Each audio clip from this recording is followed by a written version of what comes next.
अस्सलाम वालेकुम दोस्तों, आज हमारी वीडियो का टॉपिक अबू बकर उमर भाई के क्वेश्चन पे है, जो कि कहते हैं कि बजरी को टेम करने के लिए विंग ट्रिम करना जरूरी है या नहीं। अबू बकर उमर भाई का ये क्वेश्चन है कि अगर वो किसी भी बजीज बर्ड को टेम करना चाहते हैं तो उनके पर काटना वगैरह जरूरी है या नहीं जरूरी है। तो आज की वीडियो में हम यही डिस्कस करेंगे कि किस तरीके से हम अपने बर्ड्स को टेम कर सकते हैं ताकि वो हमसे डरे ना और हमारे साथ ही रहें। बर्ड्स को टेम करने की कौन सी बेहतरीन उम्र होती है, अगर बच्चों को हम टेम करते हैं तो वो किस तरीके से करेंगे और अगर बड़ों को टेम करते हैं तो वो किस तरीके से करेंगे। मजीद डिस्कस करने से पहले इस वीडियो को लाइक कीजिए, चैनल को सब्सक्राइब कीजिए और साथ में बेल का बटन दबाइए ताकि आपको हर वीडियो का नोटिफिकेशन मिल सके और अपनी राय का इजहार कमेंट्स बॉक्स में जरूर दीजिए। सबसे पहले हम बात करेंगे कि बच्चों को किस तरीके से टैम किया जाता है। इसके बारे में तो मैं कई वीडियोस बना चुका हूं कि आप अपने बर्ड्स के बच्चों को अगर टैम करना चाहते हैं तो आपको चाहिए कि आप अपने बर्ड्स के बच्चों को हैंड फीड पे उठा लें।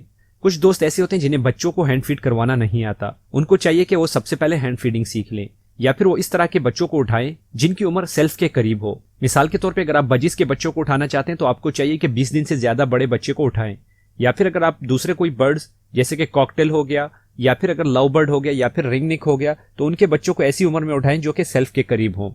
इस तरह के बर्ड्स पे आपको ज्यादा मेहनत नहीं करनी पड़ती, आप इन्हें अपने हाथों से खिलाते रहें और ये खुद ब खुद ही आपके साथ आदी हो जाएंगे। आप जिस भी बर्ड्स के बच्चे को हैंड फीड के लिए उठाते हैं तो आपको कुछ चीजों का ख्याल रखना होगा। सबसे पहले तो मैं आपको बता चुका हूं कि उम्र का, इसके अलावा आपको हैंड फीडिंग का तरीका आना चाहिए और आप जो भी हैंड फीडिंग करवाते हैं वो एक अच्छी डाइट होनी चाहिए। आप उन्हें बेहतरीन खुराक दें ताकि उनके आने वाले फीदर्स बहुत ही बेहतरीन और शाइनी निकलें। मैं अपने बर्ड्स के लिए केटी की फीड इस्तेमाल करता हूं। इसके अलावा जैसा कि आपको मालूम है कि बर्ड्स के बच्चों को बाकी बर्ड्स की निस्बत ज्यादा सर्दी लगती है, इसलिए आपको चाहिए कि आप उनको एक मुनासिब टेम्परेचर प्रोवाइड करें। मैं अपने हैंड फीड वाले बर्ड्स के बच्चों के लिए ब्रूडर का इस्तेमाल करता हूं, जो कि बहुत ही बेहतरीन है। ब्रूडर क्या चीज होती है इसकी वीडियो भी ऑलरेडी मेरे चैनल पर अवेलेबल है, आप डिस्क्रिप्शन में मौजूद लिंक के ऊपर क्लिक करके देख सकते हैं। और जो नेक्स्ट चीज है वो है आपके पास टाइम होना चाहिए, क्योंकि अगर आप किसी भी बर्ड के बच्चों को उठाते हैं तो ये आपकी रिस्पॉन्सिबिलिटी हो जाती है कि आप उसको बवक्त फीड देते रहें। कुछ बर्ड्स के बच्चे ऐसे होते हैं जो छोटे होते हैं, उनको आपको दिन में 3 से 4 बार फीड करवानी पड़ती है, यानी कि आपकी एक मुकम्मल ड्यूटी लगी होती है। जब यही बर्ड्स के बच्चे बड़े हो जाते हैं तो फिर आप इनकी फीड 2 मरतबा कर देते हैं और फिर लास्ट में इनको सिर्फ और सिर्फ एक ही बार फीड करवाते हैं जब तक कि ये सेल्फ ना हो।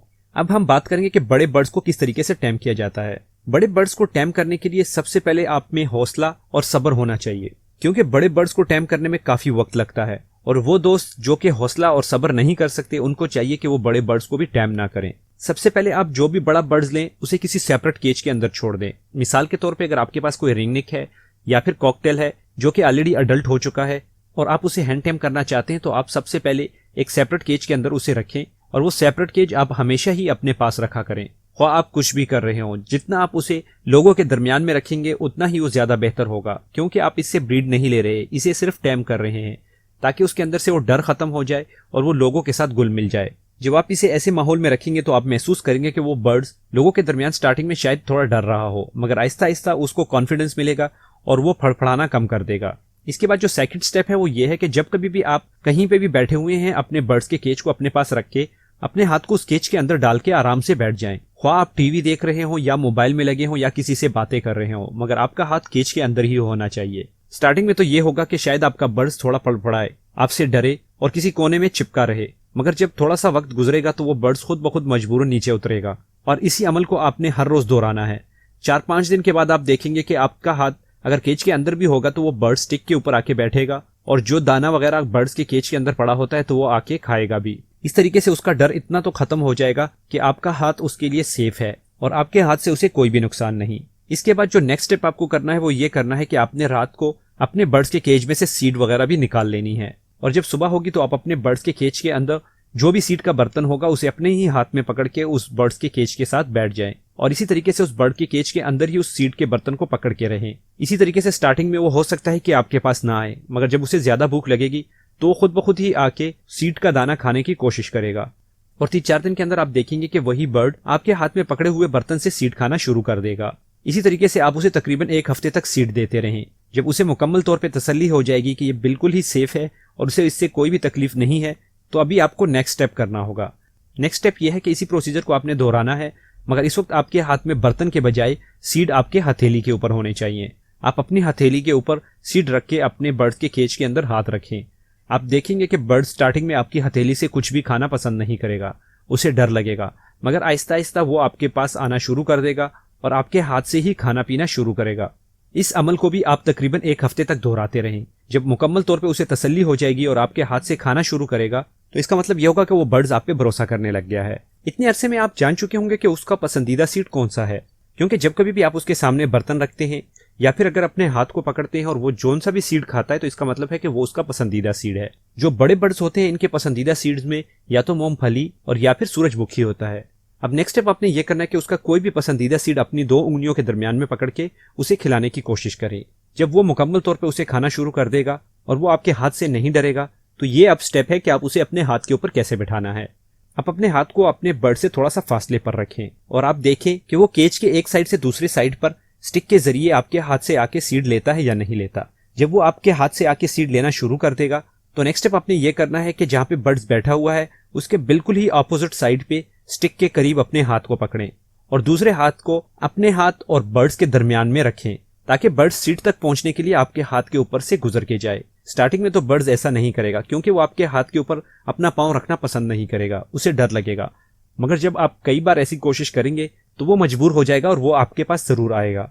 जब वो आपके हाथ के ऊपर से स्टेप करना शुरू कर देगा तो यही उस बर्ड्स के असल टाइम होने का वक्त होगा। वो बर्ड्स आपके हाथ के ऊपर से गुजरना शुरू करेगा और कई मरतबा गुजरने के बाद उसको ये तसल्ली हो जाएगी कि आपका हाथ उसके लिए खतरनाक नहीं है। वो आपसे डरना बिल्कुल भी खत्म कर देगा।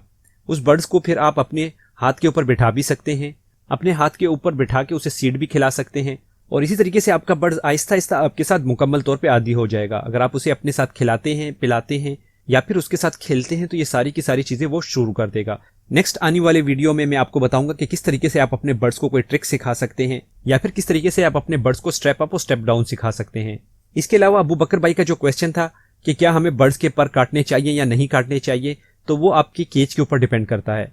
मिसाल के तौर पे अगर आपके पास ऐसा केज है या फिर आपके पास कोई मास्टर केज है या फिर अगर आप अपने बर्ड्स को सिर्फ और सिर्फ एक कमरे के अंदर या किसी अपार्टमेंट के अंदर टैम करना चाहते हैं जिसमें से अगर वो उड़ भी जाए तो बाहर ना जा सके, तो उधर आपको पर काटने की जरूरत नहीं है, क्योंकि अगर आप उसके पर नहीं काटते तो आपके साथ फ्लाई टैम हो सकता है, यानी कि वो उड़ के भी आपके पास आ सकता है। मगर दूसरी तरफ अगर आप देखें कि आपके पास कोई केज नहीं है, आपकी जगह ऐसी है जहां पे बर्ड्स के उड़ जाने का खतरा है, तो आपको चाहिए कि आप अपने बर्ड्स के फीदर जरूर काटें ताकि आपको किसी किस्म का नुकसान ना हो। ये तो थी आज की वीडियो। उम्मीद करता हूं कि आपको पसंद आई होगी। अगर वीडियो पसंद आई हो तो वीडियो को जरूर लाइक करें। व्हाट्सएप, फेसबुक और ट्विटर पे दोस्तों के साथ शेयर करते हुए सब्सक्राइब और बेल का बटन जरूर दबाएं ताकि आपको आने वाली हर वीडियो का नोटिफिकेशन मिल सके। बाकी दुआओं में याद रखें, अपना और अपने बर्ड्स का अच्छे से ख्याल रखें। मिलते हैं अगली वीडियो में, तब तक के लिए अल्लाह हाफिज।